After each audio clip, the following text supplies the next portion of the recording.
안녕하세요. 캡틴 JB의 로그북에 오신 걸 환영합니다. 오늘은 캡틴 JB와 함께하는 항해 지식 그 두 번째 시간으로 지난번에 이어 항해 계획 짜는 법에 대해 마저 알아보도록 하겠습니다. 먼저 지난 시간의 내용 중에서 가장 중요한 포인트를 잠깐 복습해보면 바로 조속의 변화를 고려하여 특정 시간대, 특정 지역의 실제 수심을 알아내는 것입니다. 해도상의 수심 숫자에 특정 시간, 특정 지역의 밀물과 썰물의 물높이를 더한 것이 실제 수심이며 특히 해도상에 마이너스로 표시된 수심은 솟아오른 부분으로 주의하셔야 합니다. 그럼 계속해서 바닷물의 흐름인 조류와 기타 항해 계획 수립 시 고려해야 하는 항목에 대해 알아보겠습니다.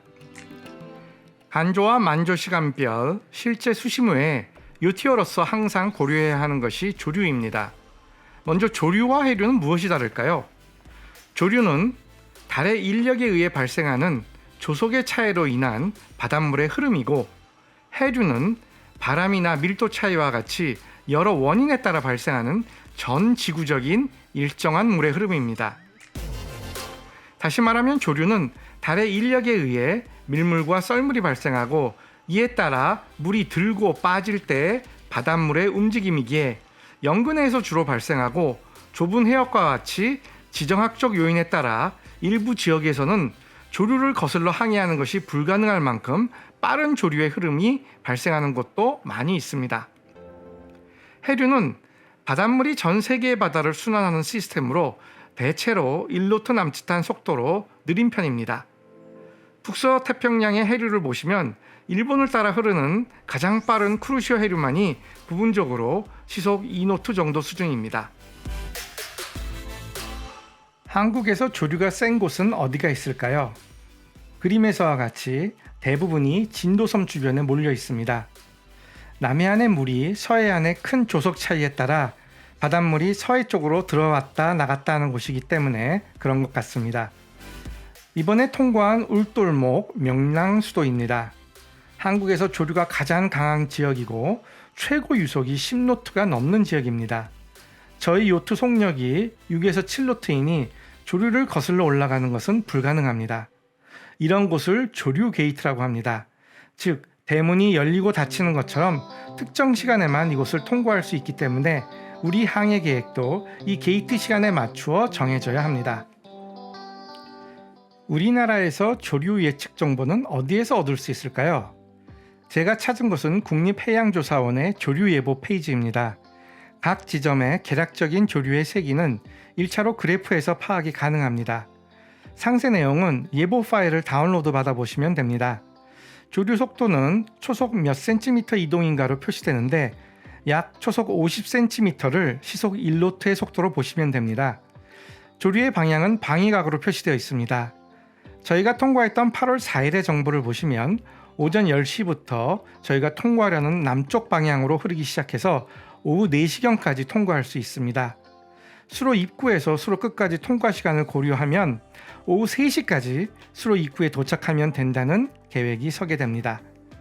우리 항해 계획의 거리를 보면 격포항에서 진도까지의 거리는 약 70 노티컬 마일로 약 7노트의 속력으로 10시간의 항해 시간이 필요한 거리입니다. 즉 진도에 오전 10시 이후에 도착하기 위해서는 격포항에서 출항 가능한 가장 빠른 시간이 밤 12시라는 결론이 나옵니다. 그래서 저희는 밤 11시 50분경에 격포항을 출항하게 됩니다. 그리고 꿀팁 하나는 일반적으로 유료 전자해도를 보시면 주요 지점의 밀물 썰물 정보와 조류 정보가 표시가 됩니다.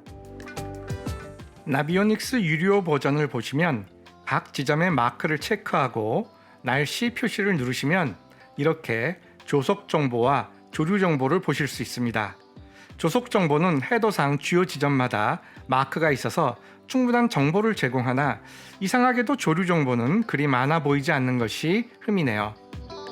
항해 계획은 이렇듯 필수 정보를 빠짐없이 확인하고 정확한 상황 판단 하에 가장 안전하고 효율적인 항해를 계획하는 것이 중요하며 다양한 상황 하에서 경험이 쌓아갈수록 항해 계획하는 것이 쉽고 빨라지실 겁니다. 자, 그럼 계속해서 항로상의 위험 요소들을 파악해 봅니다. 아무래도 저희가 세일링 요트이다 보니 수면에서 마스트 꼭대기까지의 높이가 안테나까지 포함 17m입니다. 저희 항로상에 2개의 다리를 건너는데 천사대교의 경우 클리어런스가 40m입니다. 진도대교는 클리어런스가 20m이고요.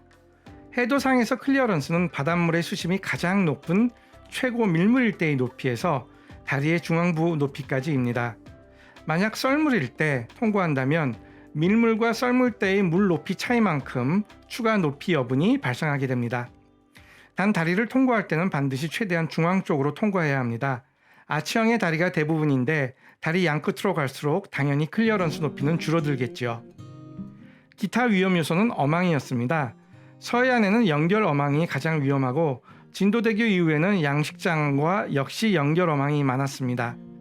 서해안에서는 연결 어망으로 인해 다소 해안선에서 떨어져 외곽으로 코스를 잡았으며 진도대교를 주간에 통과하려던 이유도 진도대교 이후 밀집된 양식장과 연결 어망들을 쉽게 피하기 위한 계획이었습니다.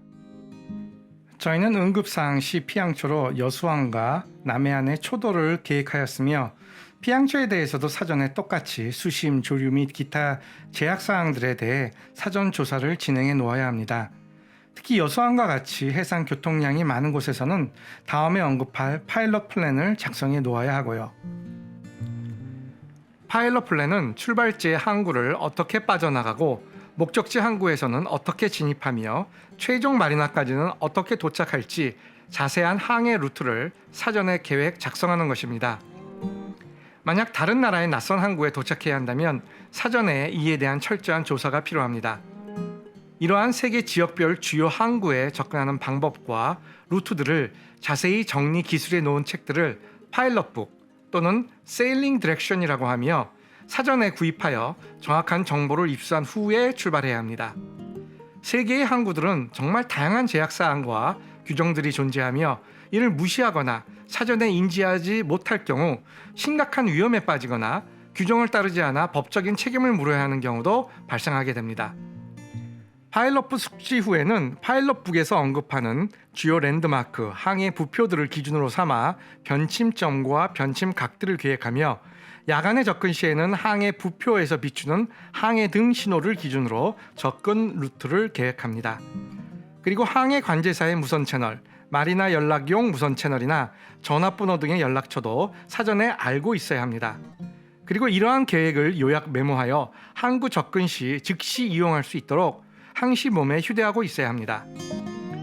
일단 파일럿 플랜에 대해서는 이번 회에서는 여기까지만 언급을 하고 앞으로 계속 세부 사항들을 시간이 있을 때마다 알아보도록 하겠습니다. 항해 계획의 나머지 두 부분은 계획의 실행과 모니터링입니다. 이렇게 계획을 세우고 막상 출발했는데 근무 교대조 중 몇 분이 심한 배멀미로 완전 아웃되어 지속적인 항해가 어려워질 경우 또는 갑자기 선박의 속도계나 풍량계 아니면 수심계가 작동을 안 한다거나 등등 많은 변수들이 발생하게 됩니다.